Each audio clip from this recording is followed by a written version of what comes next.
Salve, salve, pessoal!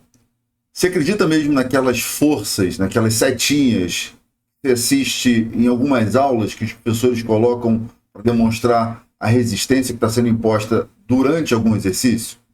Bom, eu sou o professor Thiago Mata e vou responder essas e outras perguntas nesse vídeo de hoje. Lembrando, não deixe de se inscrever no canal se você ainda não é inscrito e de dar o like nesse vídeo, curtir, porque dá trabalho pra caramba fazer. E, se possível, compartilhe com quem você acha que vai valer a pena, tá bom? A história é a seguinte: toda vez que você está assistindo um curso, uma aula, uma palestra, e você vê aquele professor colocando aquelas setinhas dentro de um exercício, num contexto, para mostrar que está mais fácil, mais difícil, aumenta o torque, diminui o torque, para eu poder ter certeza que aquilo está acontecendo, tem um caminho bem longo para seguir.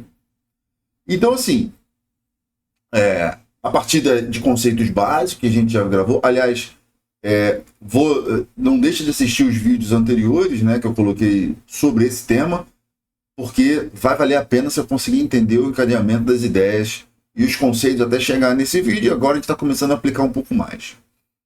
Então, assim, eu vou fazer o seguinte: eu vou compartilhar meus slides para que vocês consigam entender exatamente o que eu estou querendo dizer. Só um detalhe: no vídeo passado, professor disse mesmo. No vídeo passado, tive um comentário de um aluno que ele fez alguma pergunta que seria muito interessante a gente tentar responder agora. Por quê? Eu falei sobre as forças do músculo, fiz o cálculo das forças, mas tem um detalhezinho aí que eu deixei no ar, que agora eu vou mostrar para vocês como é que funciona. Eu vou agora botar. Vocês estão assistindo, estão conseguindo ver o meu slide. Eu vou só botar aqui no modo. Cadê? Ponteiro. A laser. Agora sim vocês estão conseguindo ver. Então a gente chegou nesse cenário aqui, hipotetizando um monte de coisa, assumindo algumas coisas, descartando outras, para a gente poder chegar a um resultado que, se ela está segurando um halter de 5 kg, de 2 kg, ela vai fazer força com deltoide de 500 N. E essa aqui é a alavanca, né? Aqui está o eixo rotacional, aqui seria o braço de força, aqui seria a força que a gente calculou, né? Essa força muscular de 500 newtons. Essa aqui seria o braço de resistência, essa aqui seria a resistência. Então esse é uma alavanca, um desenho da alavanca. Qualitativamente a gente conseguiu entender. Mas assim, essa força que a gente chama de força muscular, na verdade, ela não é a força do músculo. A gente chama de força vertical. Porque é a componente vertical ali que vai estar trabalhando na alavanca. É efetivamente que vai estar trabalhando na alavanca.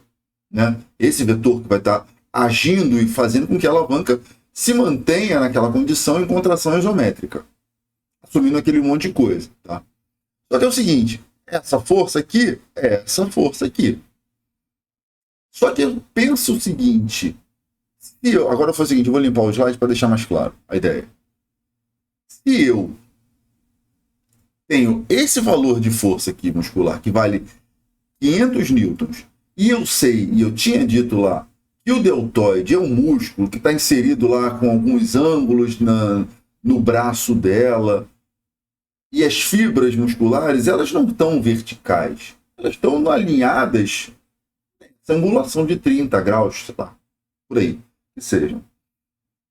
Se eu estou falando isso, eu tenho que assumir que a força que o músculo está fazendo, de puxar o tendão, ela tem uma componente vertical, que eu já mostrei, uma componente horizontal, que é a decomposição dessa resultante dessa força aqui, desse vetor. Qualitativamente, esse é o cenário. Esse é o que a gente está pensando. E é daí que a gente tem que entender. Depois disso, eu tenho que lembrar que o braço de força é o braço da força muscular e não da força vertical.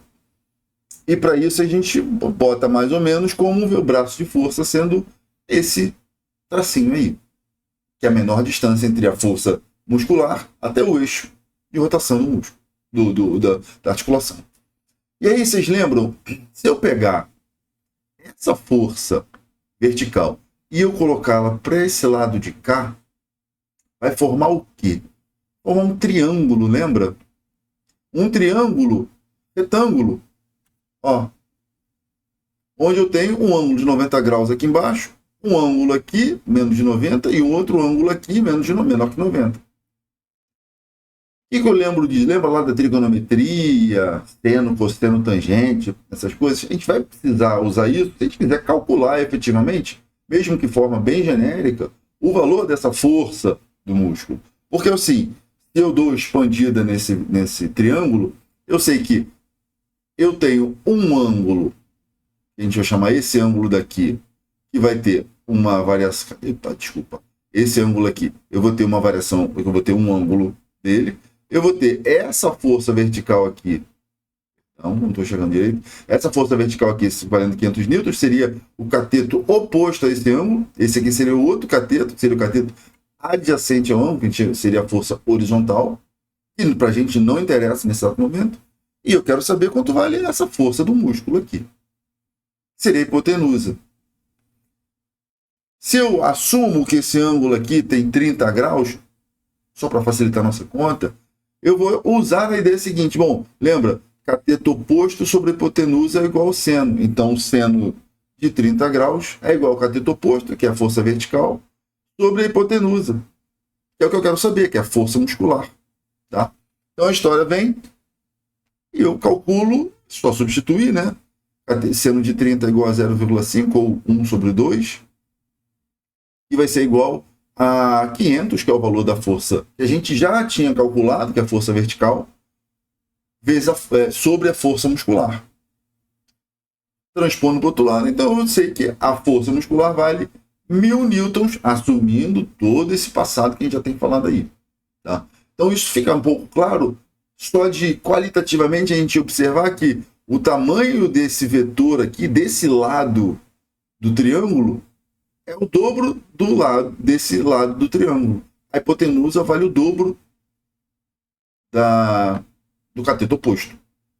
E com isso a gente lembra da trigonometria, a gente aplica isso à força, a biomecânica, a gente chega a esse cálculo.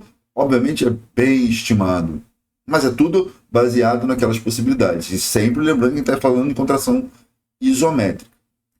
Só que é o seguinte, a gente também chegou no ponto que a gente mostrou, e para responder aquela outra pergunta que a gente tinha, que é o seguinte, assumindo que a gente tem lá um leg press, voltando, é um exercício no plano sagital, basicamente, onde a gente tem as articulações do tornozelo, joelho e quadril sendo envolvidas, né?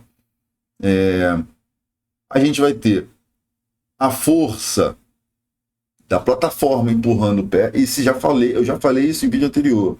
Eu estou voltando para a gente poder chegar num ponto agora de explicar aquela primeira pergunta que eu fiz. Será que isso está certo? Sendo que existe a tendência do pé dela deslizar para cima. Não desliza por quê? Porque eu tenho atrito entre a plataforma e o tênis dela, que vai empurrar o tênis dela, o pé dela, para baixo. Então esse, teoricamente, seria o vetor. Tomando dois vetores, somatório de vetor, a gente tem um vídeo sobre isso. Na verdade, eu comecei a falar desse assunto no vídeo anterior. Vou colocar o link desse vídeo na descrição desse vídeo agora, tá? Então, volta lá e assiste se tiver alguma dúvida. Somando essas duas forças, eu vou ter essa resultante aqui. Essa resultante vai passar atrás do joelho e à frente do quadril. E com isso, essa resultante aqui, essa força vermelha, ela vai tender a flexionar o joelho e vai tender a flexionar o quadril. Ou seja, tem um torque flexor de joelho e um torque flexor de quadril, porque eu tenho um somatório de duas forças que vão chegar nessa resultante vermelha aqui. Tá, deu para entender. Até aqui tudo bem. E aí, então, os músculos que vencem esse torque flexor de joelho são os extensores do joelho, quadríceps. Os músculos que vencem o torque flexor de quadril são os extensores do quadril. Glúteo máximo, bíceps femoral cabeça longa, semitendinoso, semembranoso, adutor magno. Todos esses caras vencem ou tentam vencer o torque flexor de quadril para estender o quadril. Só que a ideia é a seguinte: quem garante que essa força aqui, a plataforma empurrando o pé dela, tem essa magnitude, e quem garante que essa força aqui tem essa magnitude para ter uma resultante que faça isso tudo que eu já falei para vocês? E se eu aumentar o vetor vermelho e diminuir o vetor preto? Esse vetor vermelho agora, cinza, eu diminuo o cinza e aumento o cinza e diminuo o preto. E o vetor vermelho agora está passando muito mais próximo do joelho, ou seja, o braço de resistência para o joelho, ou seja, o torque de resistência para o joelho vai ser muito menor. E para o quadril vai ser muito maior. E se eu quiser ser mais... indicar mais ainda, falando que se eu diminuir ainda mais esse torque, esse vetor de força horizontal preto, e aumentar mais o vermelho, eu vou passar o cinza, eu vou passar com o vetor vermelho, resultante, sobre o joelho, ou seja, eu não vou ter torque no joelho para essa posição do leg press. Aí eu pergunto para vocês, qual das três é essa? Essa. Ou essa tá certo? Essa, essa ou essa? Sabe como é que eu vou te responder? Eu, Thiago, professor, pesquisador da área, eu não tenho a menor ideia de qual é o certo. Eu só vou saber disso se eu tivesse uma plataforma de força com os valores dessas forças nessa condição, nessa posição. Aí sim eu vou ter ideia disso, associado a isso à dinâmica inversa. Eu vou mostrar como se faz isso, ou seja, em um estudo científico, um bom estudo científico, como é que foi feito isso em outro exercício. E mostro para vocês no próximo vídeo, não deixa de seguir não. Então, novamente, se você tiver a fim de novos conteúdos, se inscreve no canal se você não é inscrito, dá o like aqui para ver se chega mais gente e compartilha se puder. Se você quer saber mais desse conteúdo, com detalhes bem aplicados, eu sugiro a você fazer parte do nosso método base, biomecânica aplicada à seleção de exercícios. O QR Code está aqui em cima, só mirar a câmera ali, ou o link para você fazer a aquisição está na descrição do vídeo. Então clica lá, entra lá, é baratinho, menos do que um açaí grande por mês. Vai que vale a pena. Bom, então assim, eu quero agora te trazer para uma questão que você vai te diferenciar de outros profissionais. E esse aqui é uma pequena amostra do método base. Tá? Pequenas alterações posturais podem mudar os torques musculares em certas situações. Esse aqui é um exercício clássico lá, o cara está fazendo lá rosca bíceps, com a polia baixa, e ele está com o ombro em hiperextensão. Então tem o vetor de força do cabo puxando a mão dele nesse sentido aqui. Sentido, magnitude e direção. Legal. Agora é o seguinte, e se eu mudo a posição do ombro? Eu vou mudar, assumindo que o vetor de força é o mesmo, ou seja, a carga é a mesma, eu vou ter esse cenário. Agora eu vou separar essas duas condições e vou mostrar qualitativamente e, de certa forma, quantitativamente, assumindo certos padrões, como a gente calcula isso, qual é o resultado que a gente pode ter em relação a isso. Então, se eu estou lá, aqui, esse aqui é o vetor de força, né, que eu tenho. Tá? Esse vetor de força não é esse vetor de força aqui que vai agir especificamente na minha alavanca. Eu posso decompor essa força. Então, eu vou ter essa aqui, a força que eu vou chamar de força em V, ou F, resistência V, resistência vertical. Essa aqui seria a resistência horizontal. Se eu pego novamente esse vetor de força e eu puxo ele para cá, eu vou ter novamente um triângulo retângulo, vai repetir o mesmo cenário do exemplo anterior. Só que agora eu estou falando da resistência e não da força. Então, assumindo lá que eu tenho um ângulo de 20, eu vou ter essa continha aqui. Resistência vale 10 newtons. Então, R de V, ou seja, a resistência vertical, que é a resistência que vai estar agindo na minha alavanca, vai ser igual ao valor da resistência, que vale 10, vezes o seno de alfa, ou seno de 20 graus. Substituindo o seno de 20 graus 0,34, fiz as contas, perguntei lá para o ChatGPT, ele me informou isso.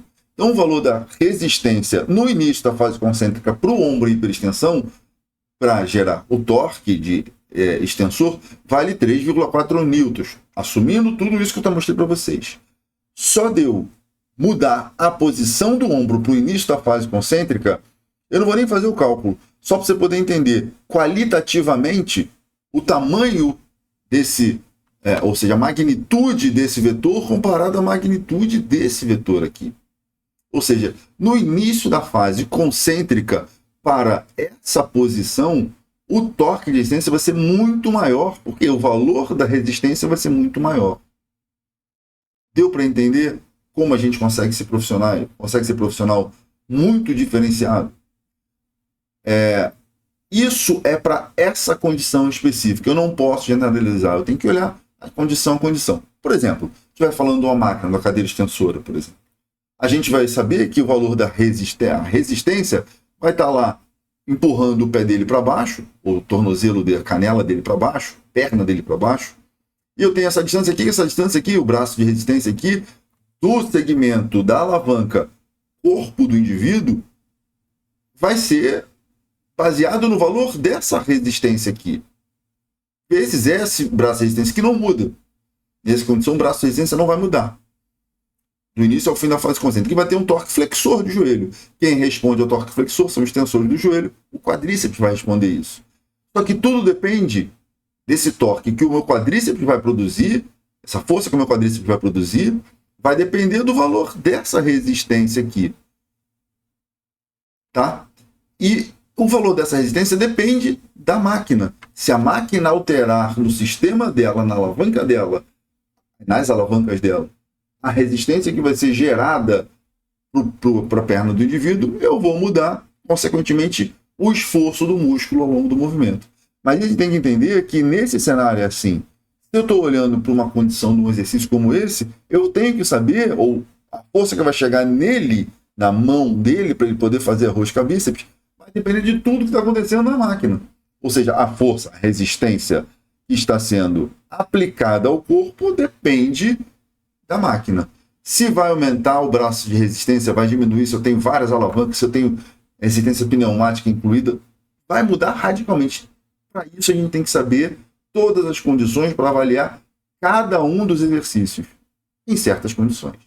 Gente, eu vou parar o vídeo por aqui. Não deixa de dar o like nesse vídeo, deu trabalho para fazer. Assiste os vídeos anteriores e, se você não está inscrito ainda, se inscreve no canal, tá legal? A gente se vê numa próxima. Te aguardo. Forte abraço.